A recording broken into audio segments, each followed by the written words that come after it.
Hi friends, ఎలా ఉన్నారు? అందరూ బాగున్నారని అనుకుంటున్నాను. ఈరోజు మనం ప్రింటింగ్ ప్రెస్‌ని స్థాపించి బైబిల్‌ని తమిళ భాషలోకి అనువదించిన గొప్ప మిషనరీ బర్తలోమయి జీగెన్బాక్ గురించి మరియు వారు తమిళ భాష నేర్చుకొనుటకు పాటించిన క్రమశిక్షణ గురించి తెలుసుకుందాం.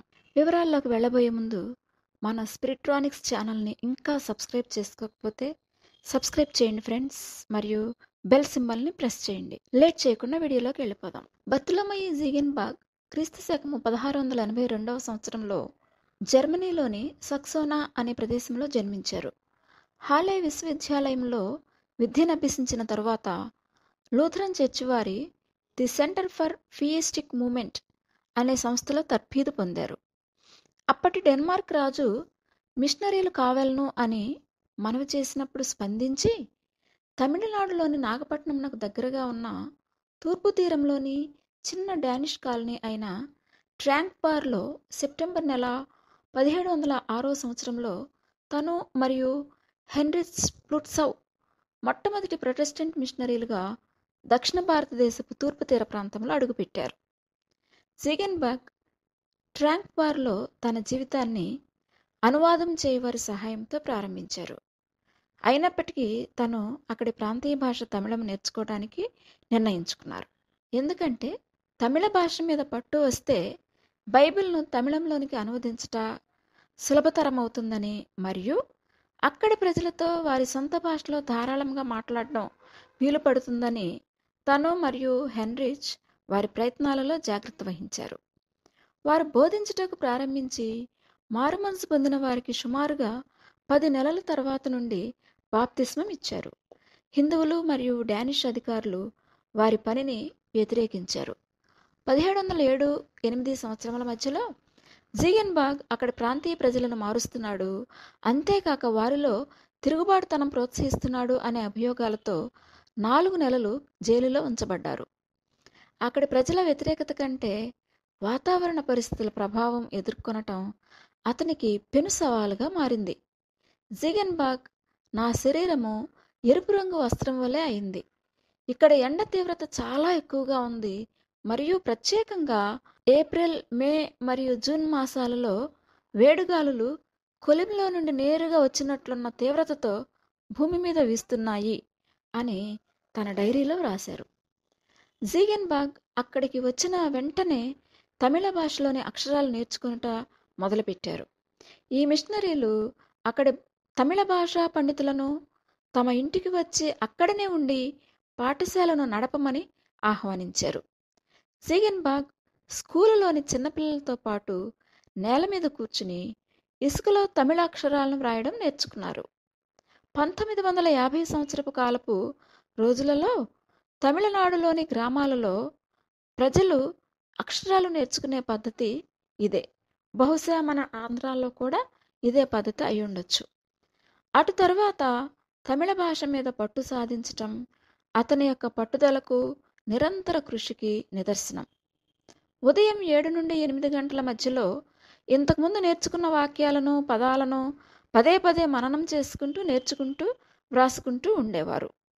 ఆ తర్వాత 8 నుండి 12 గంటల సమయంలో తమిళ పుస్తకాలను ఇంతకుముందు ఎన్నడూ చదవని వాటిని చదివేవారు. ఇదంతయు ఒక తమిళ పండితుని సముఖంలో చేసేవారు. ఆ తమిళ పండితుడు క్రొత్తగా వచ్చిన పదాలను, వాటి భావాలను వ్రాసేవారు. ఈ పండితుడు చదువుబడిన భాగాన్ని వివరిస్తూ భాషాపరంగా క్లిష్టమైన వాక్యాలను సాధారణ భాషలో ఎలా వ్యక్తపరచాలో తెలిపేవారు. మొట్టమొదటిగా ఆయన అలెప్ప అనే వ్యక్తిని అనువాదం చేయుటకు వినియోగించుకుని తరువాత అతనిని తన సహ ఉద్యోగి అయిన మరియొకనికి ఇచ్చివేశారు. మధ్యాహ్నము భోజన సమయంలో కూడా తన కొరకు ఎవరో ఒకరు చదివి వినిపించుతూ ఉండేవారు. మరల మధ్యాహ్నము 3 నుండి 5 గంటల సమయంలో ఆయన మరికొన్ని తమిళ భాషలోని పుస్తకాలను చదివేవారు. సాయంత్రం 7 గంటల నుండి 8 గంటల మధ్యలో తన కండ్లను కాపాడుకొను నిమిత్తము మరియొకరి సహాయంతో తమిళ సాహిత్యాన్ని చదివి వినిపించుకునేవారు. ఆయన ఏ పండితుల యొక్క రచనల యొక్క పద్ధతి మాట్లాడుటకు, వ్రాయుటకు, అనుకరణలో సులువుగా ఉన్నదో వారికి ఎక్కువ ప్రాధాన్యత ఇచ్చేవారు. ఆయన త్వరితంగా ప్రింటింగ్ ప్రెస్ను స్థాపించి తమిళము మరియు ఇతర భారతీయ భాషలలో మన సంస్కృతిని తెలియపరిచే విధానాలను ప్రచురించారు. అతను తమిళంలోనికి అనువదించిన నూతన నిబంధన గ్రంథము మరియు అతను అతని సహచరులు కలిపి 1718వ సంవత్సరంలో కట్టిన చర్చ్ ఇప్పటికీ వినియోగంలో ఉన్నాయి. ఆయన 1716వ సంవత్సరంలో వివాహం చేసుకున్నారు.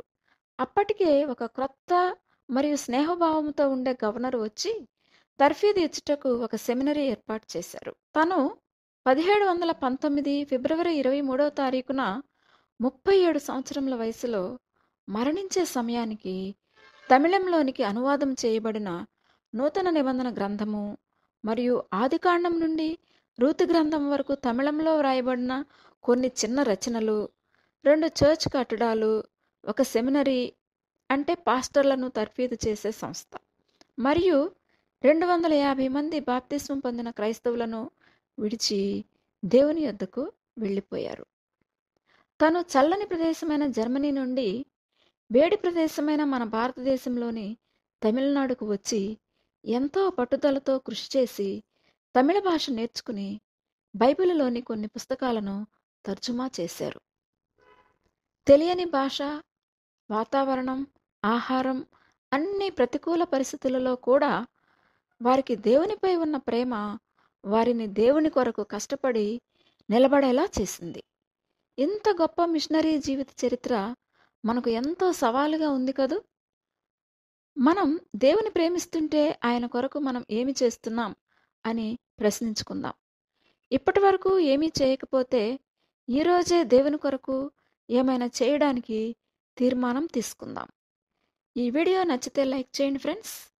మీ ఫ్రెండ్స్ అండ్ ఫ్యామిలీకి షేర్ చేయండి. మరొక మంచి వీడియోతో మరలా నెక్స్ట్ వీక్ కలుసుకుందాం. Thank you. May God bless you.